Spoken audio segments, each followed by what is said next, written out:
For the consumer franchise companies that Berkshire owns, Coca-Cola and Gillette in particular, in which emerging markets do you see the greatest 10-year potential for unit sales growth, and what economic, political, or social changes are precipitating that growth?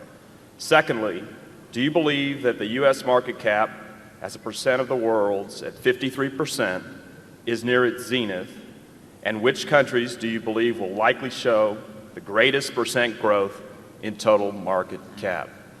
Well, I wish I had the answers. The first question, though, obviously, when you're dealing with something like Coke is raw numbers. I mean, there's huge potential in a country, with the largest country in the world, in China, where the per capita consumption is very low, but is growing very fast. So it's very easy for me to predict, and probably be right, absent some tremendous upheaval or some real surprise, that China would be the fastest growth market among countries of any size in the world for Coke from this level. But that's based on the fact that you just got a huge number of people that clearly like the product, that are starting from a very low base, and where a lot more bottling infrastructure is going to be needed, but which will be supplied to facilitate that growth. With Gillette, it's a little different. And people are already shaving. What you do is you upgrade the shaving experience that they have. So you have great differences in the quality of the blades available throughout the world. They call them shaving systems when you get into the more advanced ones. And what happens is, as people's disposable income grows, they trade up, and they get a much more enjoyable shaving experience. They get better shaves than was the case when they were forced to rely on the lowest priced product.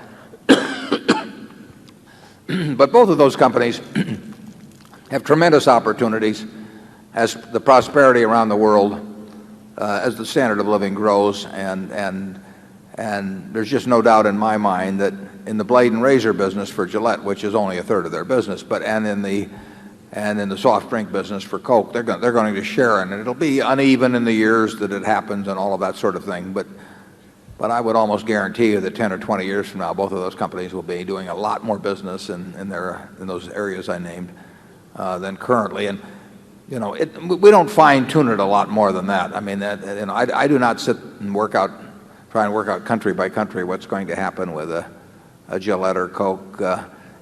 It would be a waste of time. I wouldn't know the answer anyway. But I'm pretty sure of the conclusion that both of them will prosper a great deal. And I would hate to be competing with either one of them here or anywhere else in the world. I mean, they have the winning hand. Charlie? Well, I'd agree with everything you said, and I'd like to add that if I knew for sure that the United States share of worldwide market capitalization was going to go from 53% down to 40%, I wouldn't know how to make money out of that insight by running around buying foreign securities. Yeah, we just don't operate on that basis. And I mean, a few years ago, emerging markets were all the rage, and every institution in the country was getting promoted by somebody who said, I'm going to run an emerging markets fund, and they felt they had to participate in it, and their advisors told them they had to participate. We regard that all as nonsense. In the end, you just have to think for yourself about what you know and what you don't know, and go where that leads you. And you don't do it by buying into things with names on them, or sectors, or country funds, or that stuff. That's merchandise that's designed to sell to people, and it usually is sold to people at the wrong time. Yeah. Our game is to find a few intelligent things to do. It's not to stay up on every damn thing that's going on in the whole world.